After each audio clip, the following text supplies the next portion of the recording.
नमस्कार, मैं चंदन कुमार। तो दोस्तों, आज के हम इस वीडियो में कक्षा 8 के इकाई 1 जो कि परिमेय संख्याएं हैं उसके बारे में कुछ बेसिक परिचय के बारे में हम लोग समझेंगे, क्योंकि जब हम लोग बेसिक परिचय के बारे में समझ लेंगे तो आगे चलकर हमें प्रश्नावली हल करने में बहुत ही सुविधा होगी। तो हमारा पहला हेडिंग है परिमेय संख्या, जो कि चैप्टर का नाम ही है परिमेय संख्याएं। तो हमारा पहला हेडिंग परिमेय संख्या, जिसको इंग्लिश में कहते हैं रेशनल नंबर।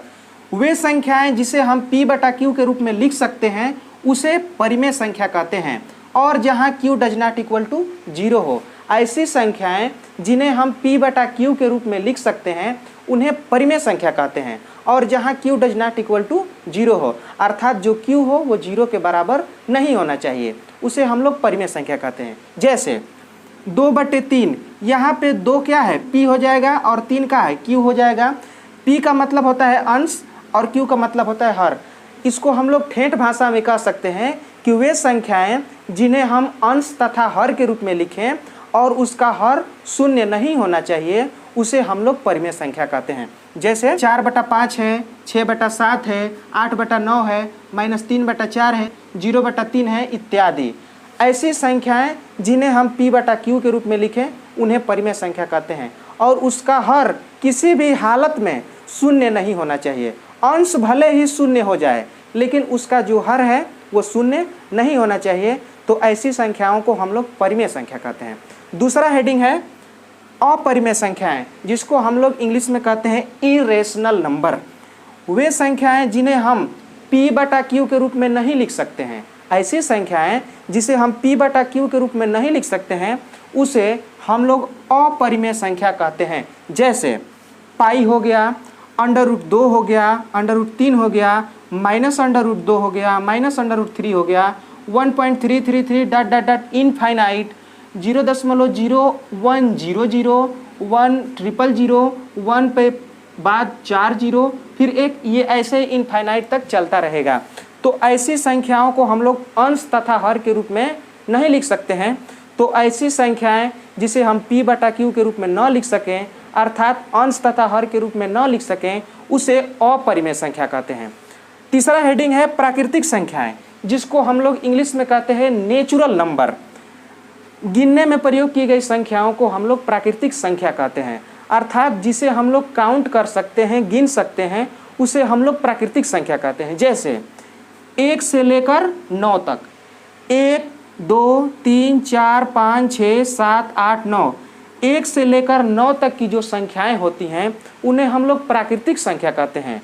और इन 1 से लेकर 9 तक की संख्याओं से मिलकर जो संख्या बनेगा उसको भी हम लोग प्राकृतिक संख्या कहते हैं। जैसे 23, देखिए 2 और 3 के मिलने से ये 23 बना, तो 23 भी प्राकृतिक संख्या ही है। इन संख्याओं से जो मिलकर के संख्या बनेगा उसे हम लोग प्राकृतिक संख्या कहते हैं। जैसे 45 है, 4 और 5 के मिलने से बना। फिर 126 है, 1 2 और 6 के मिलने से बना। 4632 है, 4 6 3 2 के मिलने से बना।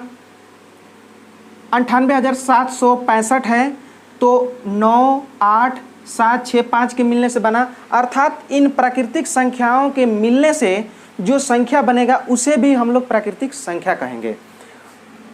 अगला हेडिंग है पूर्ण संख्याएं, जिसको हम लोग इंग्लिश में कहते हैं होल नंबर। प्राकृतिक संख्याओं में 0 को शामिल कर लेने से जो संख्या प्राप्त होता है उसे पूर्ण संख्या कहते हैं। अर्थात कहने का तात्पर्य ये है कि जो ये प्राकृतिक संख्या है 1 से लेकर 9 तक, इसमें अगर हम 0 को शामिल कर लेंगे तो जो संख्या बनेगा उसे हम लोग पूर्ण संख्या कहते हैं। और इन संख्याओं से मिल करके जो संख्या बनेगा उसे भी हम लोग पूर्ण संख्या कहते हैं। जैसे 102, देखिए 1 हो गया प्राकृतिक संख्या, 2 है प्राकृतिक संख्या, लेकिन उसमें 0 भी शामिल हो गया तो 102 का होगा, पूर्ण संख्या कहलाएगा।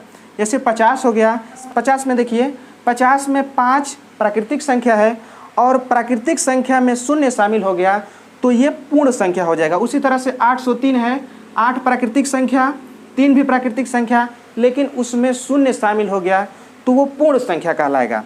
अगला है 9013, 9 भी प्राकृतिक संख्या, 1 भी प्राकृतिक संख्या, 3 भी प्राकृतिक संख्या, उसमें शून्य शामिल हो गया तो वो पूर्ण संख्या हो जाएगा। इसी तरह से 86,530 है, इसमें 8, 6, 5, 3 ये सभी प्राकृतिक संख्या हैं, लेकिन इसमें अगर शून्य शामिल हो गया तो वो पूर्ण संख्या हो जाएगा।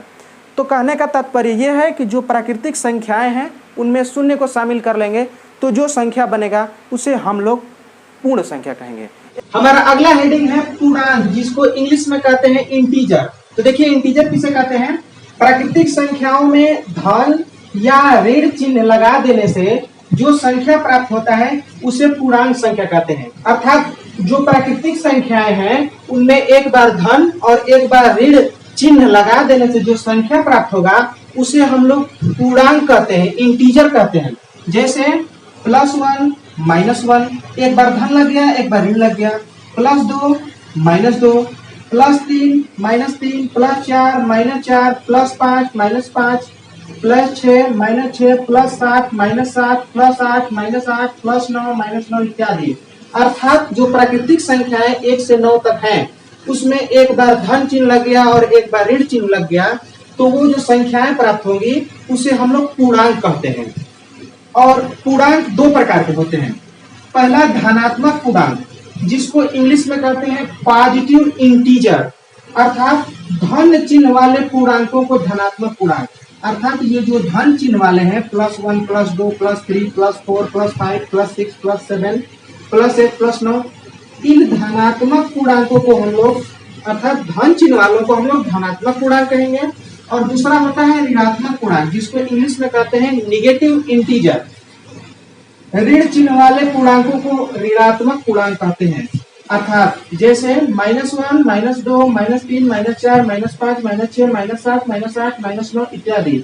अर्थात धन चिन्ह वाले को धनात्मक पूर्णांक और ऋण चिन्ह वालों को हम लोग ऋणात्मक पूर्णांक कहते हैं। और प्राकृतिक संख्या में अगर धन या ऋण चिन्ह लग गया तो उसे पूर्णांक कहते हैं। अगला हेडिंग है संख्या रेखा, जिसको इंग्लिश में कहते हैं नंबर लाइन।